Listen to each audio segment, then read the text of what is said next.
Assalamualaikum warahmatullahi wabarakatuh.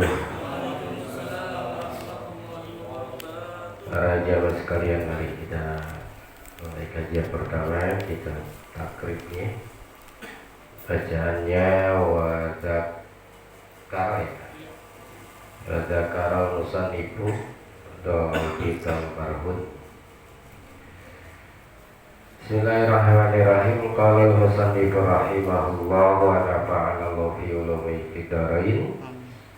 Kemarin bahwasanya di dalam pergadaian itu intinya rukunnya ada 4. Pertama, akidain, harus ada 2 orang yang melakukan transaksi. Yang pertama orang yang menggadai, yang kedua orang yang menerima gadaian. Yang kedua harus ada ijab dan qabul. Saya gadaikan, kata yang menggadai, kata yang terima gadaian, irtahantu, saya terima gadaiannya. Yang ketiganya harus ada marhun. Marhun itu barang gadaiannya. Yang bahwasanya kemarin barang gadaian itu intinya adalah barang yang berharga bernilai yang ketika tidak mampu untuk membayar hutangnya, maka bisa dilunasi dengan barang gadaiannya. Kemudian ada marhun bih. Marhun bih itu utangnya, utangnya berapa.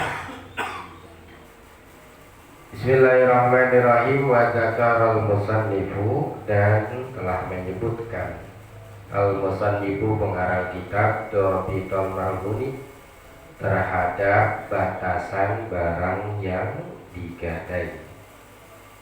Barang yang digadai biqaulihi, di dalam ucapannya, wa kullu ma jaza bai'uhu jaza rahnuhu. Jadi syarat barang gadaian, barang yang jadi jaminan hutang, itu adalah wa kullu ma jaza bai'uhu jaza rahnuhu.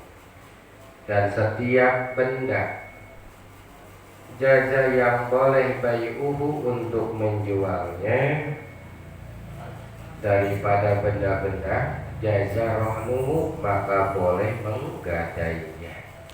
Jadi syarat benda gadaian itu adalah benda yang bisa dijual suatu saat untuk melunasi hutangnya jika memang tidak mampu melunasi hutangnya.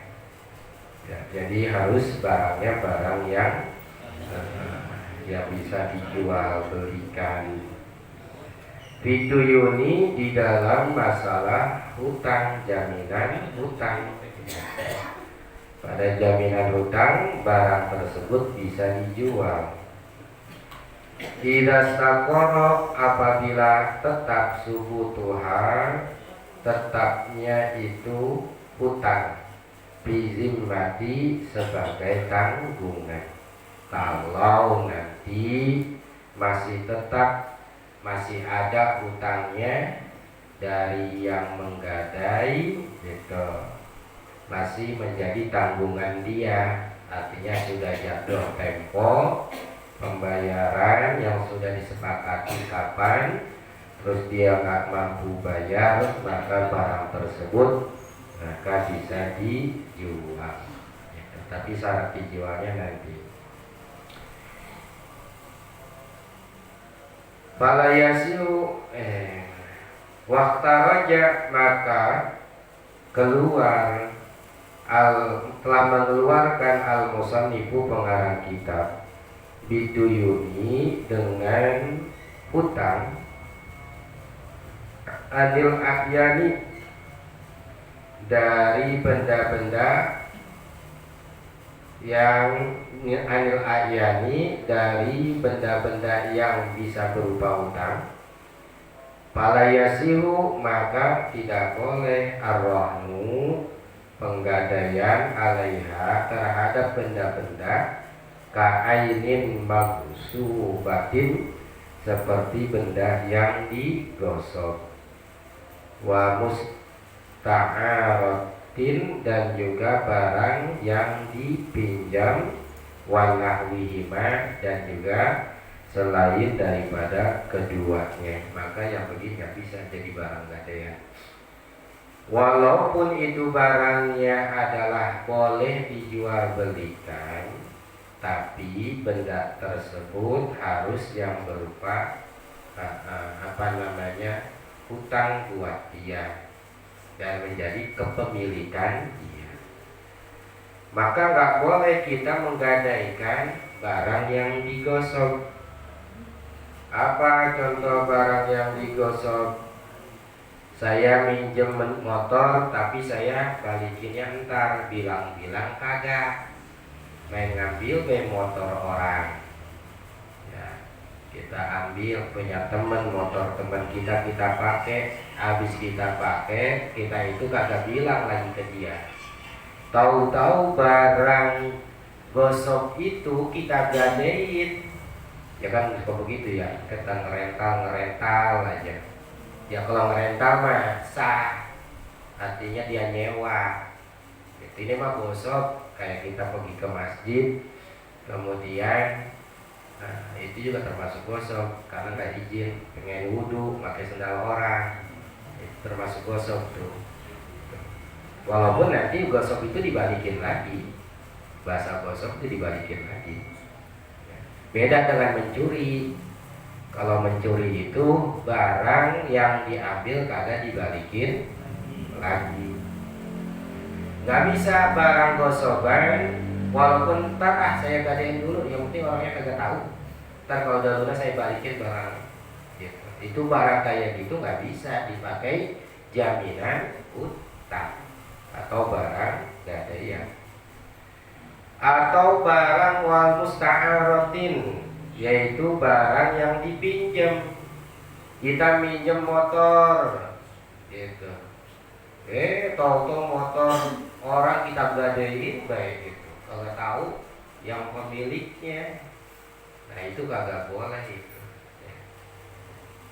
nggak boleh, seperti kayak begitu nggak boleh. Jadi betul-betul barangnya adalah ya barang miliknya gitu, yang harus digadaikan tuh. Nggak boleh daripada diantaranya, apalagi hasil curian dan sebagainya. Tetapi memang sah gadaiannya, cuma tetap haram. Minal a'yanil madmumati, daripada benda-benda yang jadi tanggungan. Itu nggak boleh yang jadi tanggungan. Seperti apa? Barang titipan, wadiah. Misalnya barang titipan, ya orang nitip ke kita gitu, tolong dah saya mau pulang kampung ke Mesir, berapa inian, ya ada kali ya 2 tahun dah, ya tolong saya titip mobil ya gitu. Nah, akhirnya tuh karena kita nggak punya duit, mobil orang yang nitip sama kita gadein gitu. Itu juga kagak boleh. Bahkan di sini dikatakan tidak boleh dan tidak sah daripada penggadaian tersebut.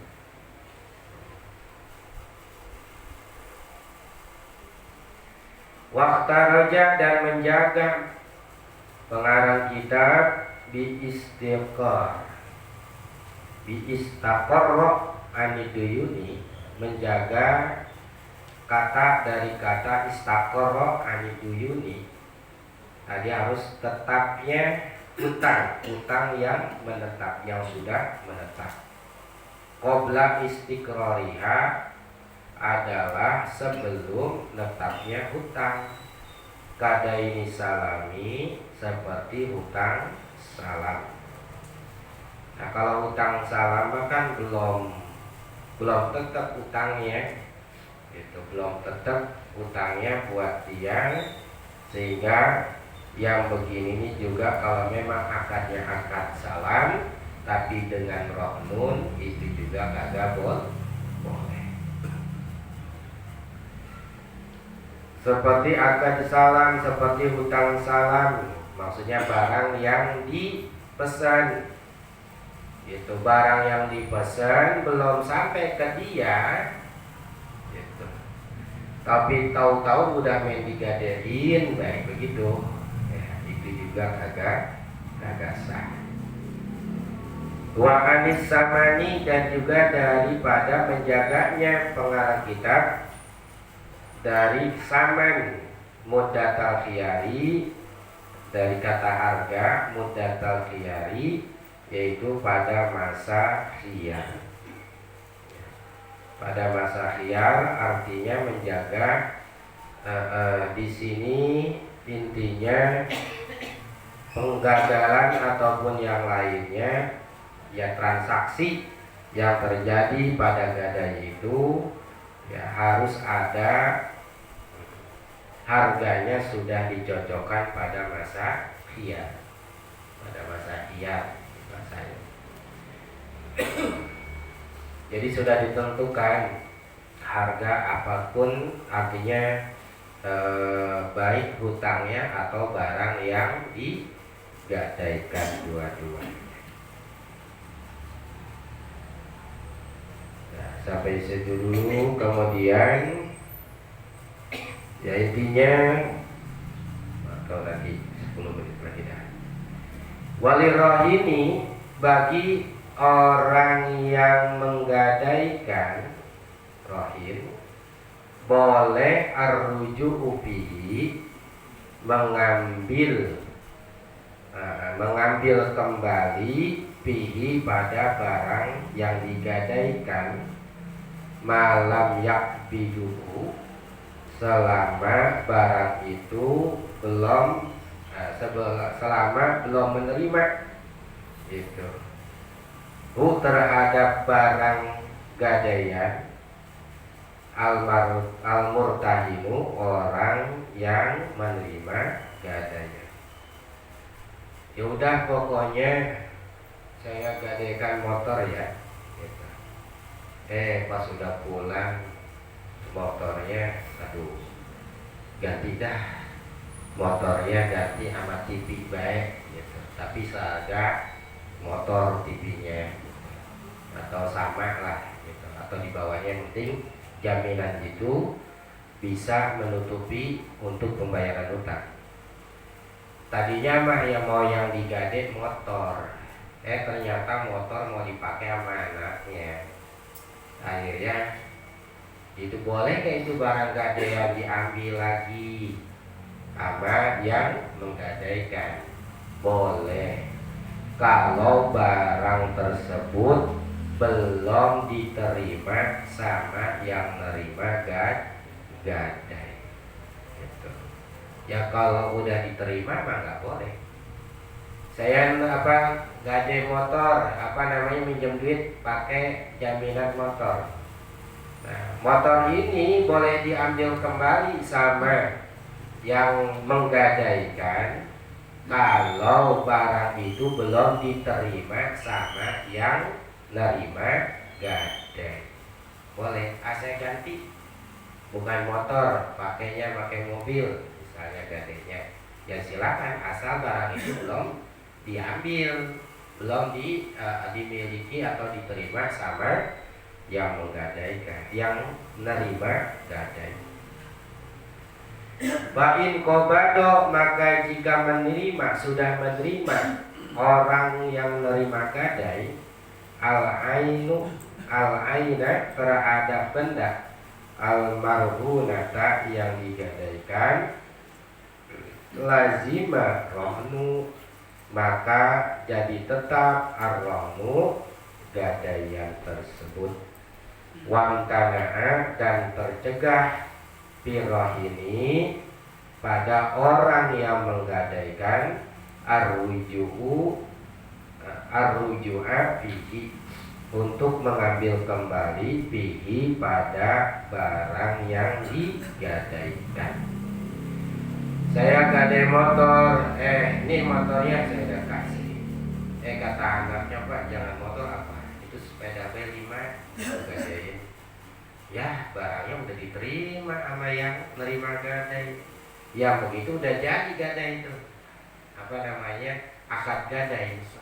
Nah sehingga apa, maka yang menggadaikan itu nggak boleh ngambil lagi tuh motor. Jadi boleh ngambil kalau belum diterima atau belum diambil sama yang nerima gadaian. Warohnu dan bermula gadai waduhu itu dilakukan alal amanati atas dasar amanah. Nah, jadi dasarnya akad gadai itu adalah amanah. Sehingga kalau memang amanah berarti barangnya harus dijaga. Kalau memang dijaga, boleh gak dipakai? Gitu. Ya kalau ini barang amanah berarti adalah boleh dipakai? Ya kagak boleh kalau memang ini barang amanah. Artinya ada keamanahan, kesaling percaya antara yang menggadai sama yang menerima gadai. Jadi pada dasarnya, gimana kalau saya memanfaatkan barang gadaian, sedangkan akad daripada pergadaian itu adalah amanah. Sehingga kalau amanah ya intinya makan datang utuh pulang utuh, bahasanya kan itu namanya amanah. Jadi ini yang menunjukkan bahwasanya, jadi kalau memang kita menerima barang gadaian, maka barang gadaian itu pada dasar asalnya ya itu tidak boleh dimanfaatkan.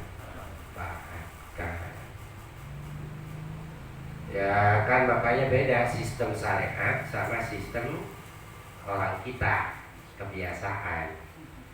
Kalau syariat itu kalau gade ya gade, artinya cuma dia minjem duit jaminannya ini, itu doang. Entar kalau dia balik ngelunasin, ya balik lagi tuh barangnya. Kalau misalnya nggak ngebalikin, dengan izin, minta izin dulu kepada yang menggadai, kamu udah jatuh tempo tapi belum bisa bayar, gimana kalau motor ini saya jual? Harus ada izin dulu, jangan main jual-jual baik, kalau boleh itu juga. Nah, nanti duitnya kalau emang utang kamu 10 juta, ini harga motor 15 juta, 10 jutanya buat saya, 5 jutanya saya kembaliin. Lagi ada untung ada rugi kagak? Nggak ada. Ya, si yang menerima gadai itu tidak menerima. Nah, kan kalau gadaian kita makan begitu. Wah, ini orang punya utang banyak, tapi gadaiannya rumah. Wah, udah ambil rumahnya semua, padahal utangnya berapa? Separuh daripada harga untung dah tuh kan gitu. Enggak, makanya sistem amanah dan bahasa gadai itu sebetulnya kita nolong. Bahasa minjemin itu adalah nolong. Sedangkan bahasa minjem ya, ngasih segitu pulangin segitu. Enggak boleh lebih. Cuma sekali lagi gadaian kita beda. Kalau gadaian kita mah sengaja nyari gimana nih duit tetap tapi saya dapat menghasilkan. Ya udah, saya cari gadaian motor. Siapa nih yang mau gade nih? Dicari. Oh, alhamdulillah ada yang datang. Udah, saya mau gade motor nih, berapa segini. Udah, kapan mau dibayar segini? Nah, kan duit masih utuh. Akhirnya tuh motor disuruh orang ojekin pakai. Ntar begitu hasilnya. Nah itu kan berarti malah nyiksa. Jadi untung di dia, nggak untung di yang minjemnya. Itu nggak boleh pada dasarnya. Yang kedua, kalau emang itu motor satu-satunya, kalau digadaikan terus diambil manfaatnya oleh orang yang menerima gadai, sehingga orang yang menggadaikan itu susah untuk mencari buat dana bayar utangnya, kan jadi sulit ya. Ya coba apa yang motornya boleh kita yang penting STNK-nya atau BPKB-nya sini. Itu motor pakai buat usaha ya, nanti kalau ini bayar utangnya melalui usaha tersebut. Gade sawah yang digade suratnya, sawahnya biarin baik sama dia, nanti hasilnya buat bayar ya. Kalau sawahnya diambil, dia bayar utang pakai apa ya, makin susah baik. Makanya intinya kalau bab daripada minjem mah nolong. Yang penting apa? Duit kita kembali utuh gitu. Udah kembali utuh, maka dalam hadis juga orang yang meminjamkan ya kepada orang lain, maka perharinya seakan-akan dia sedekah seharga duit yang dipinjami. Minjemnya berapa? 5 juta, berapa bulan? 10 bulan. Maka per hari itu seakan-akan dia itu sedekah ke yang minjem 10 juta. Lebih baik minjemin dibanding ngasih. Ada ininya. Itu dua. Nah, manfaatnya cuma ada hal yang membolehkan memanfaatkan barang gadean. Ya. Apa itu? Pertama, saya tulis kalau ya sebagaimana dalam kitab I'rad Talibin, boleh si peminjam memberikan hadiah kepada orang yang meminjamkan. Artinya apa? Ya kalau misalnya itu sawah emang betul yang digade adalah surat tanahnya, kemudian tetapi itu tanah digarap sama orang yang menggadai, artinya yang memiliki dia akhirnya panen. Dari panen tersebut alhamdulillah dapat berapa kuintal bawang beton, berapa ini ya. Akhirnya dihadiahin. Nih ya 5 karung, nih sekarung buat bapak karena alhamdulillah bapak udah minjemin duit. Boleh? Boleh. Ya. Asal syaratnya bila sartin di dalam akadnya. Yang penting ketika akad itu nggak boleh menyarankan seperti itu. Itu rohan tuh saya gadein nih barang. Kata yang nerima gadai, irtahan tuh ya saya terima gadaiannya. Dengan garang ini dengan duit segini, udah segitu. Di akad itu nggak ada begini kan, coba kan kalau kita pengen minjem pengen dikasih biasanya suka janji, udah nggak apa-apa, ini saya gadai motor tak pakai baik, ini motor gitu kan biasa gitu. Ntar bapak pakai baik motor saya selama saya belum bayar pun. Nah itu namanya syarat tuh. Kalau ada syarat membolehkan menyatakan pemanfaatan barang di dalam akad, maka yang begitu kagak boleh. Baik dari pihak yang meminjamkan atau dari pihak yang dipinjamkan. Walaupun ridho nggak boleh.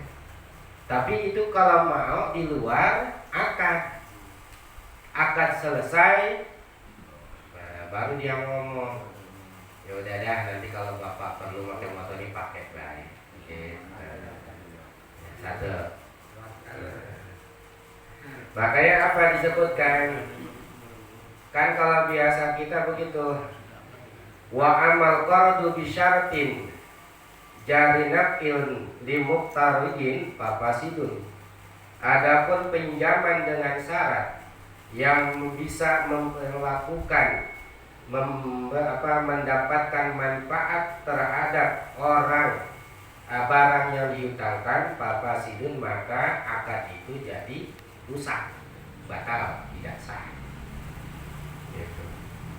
Di khabarin, karena ada sebuah keterangan hadis, kullu qardin jara manfaatan bahwa riba.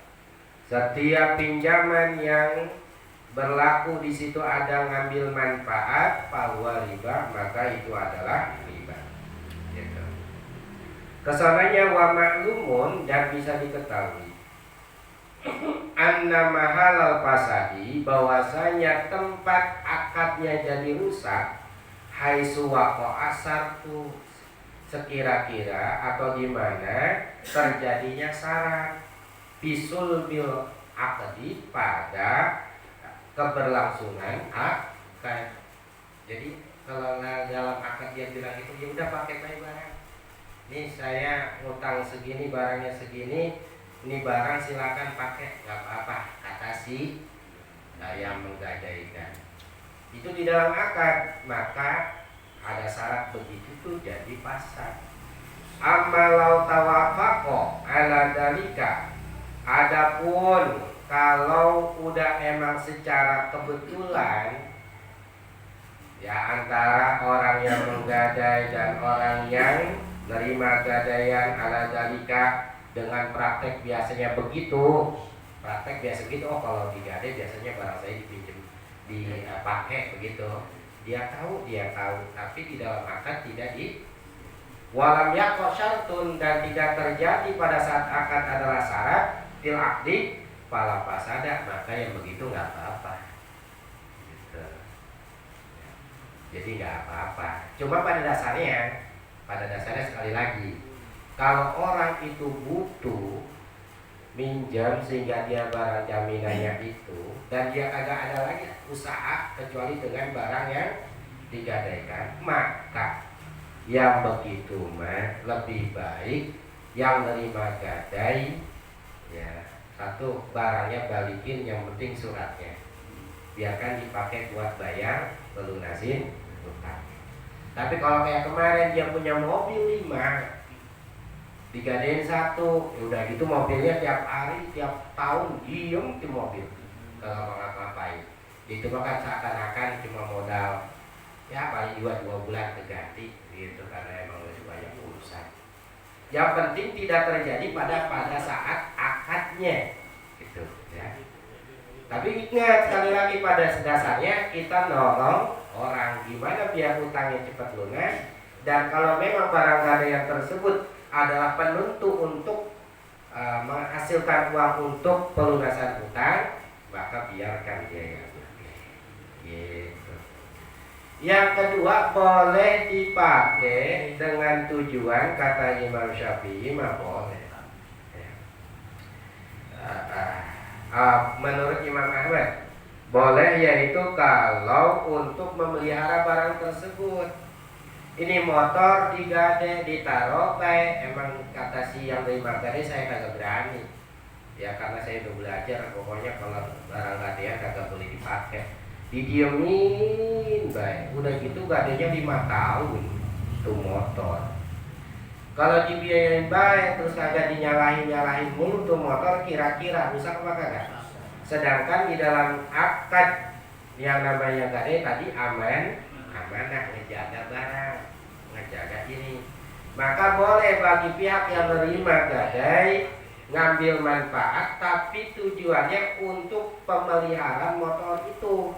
Biarin diojekin dulu dah dikit, nanti hasil itunya buat beli oli, buat beli ini, biar tuh motor hidup terus, biar tuh motor nanti pasti kembaliin kagak rusak, maka boleh katanya. Terus gimana kalau kita selalu gadai kayak begitu? Biasanya suka ngambil manfaat terhadap yang lain. Maka kalau emang mau ditobatin, begitu bahasa, kalau emang mau ditobatin, maka hitung sebagai nyewa. Waduh, dulu saya kalau gadai motor saya suka pakai mulu. Berapa ya? 2 tahun. Berarti kalau 2 tahun hitung baik per hari, kalau saya nyewa motor berapa nih? Misalnya berapa? 10 atau 20. Ya udah 20 kali 2 tahun, duitnya kasih dia, seakan-akan kita nyewa tuh motor, kita balikin gitu. Ya, sekali lagi, yang namanya pinjam meminjam sebetulnya untuk nolong. Kalau lebih berarti jadi riba. Tapi tadi ya tergantung tadi ya. Ya itu walaupun diperbolehkan ya pun orang yang minjem melarat apa kagak. Ya kalau melarat mah jangan gitu dah. Jadi tergantung. Dah nanti kita teruskan. Wahina izin layan manuhu al murtahinu. Ya Rasulullah salamun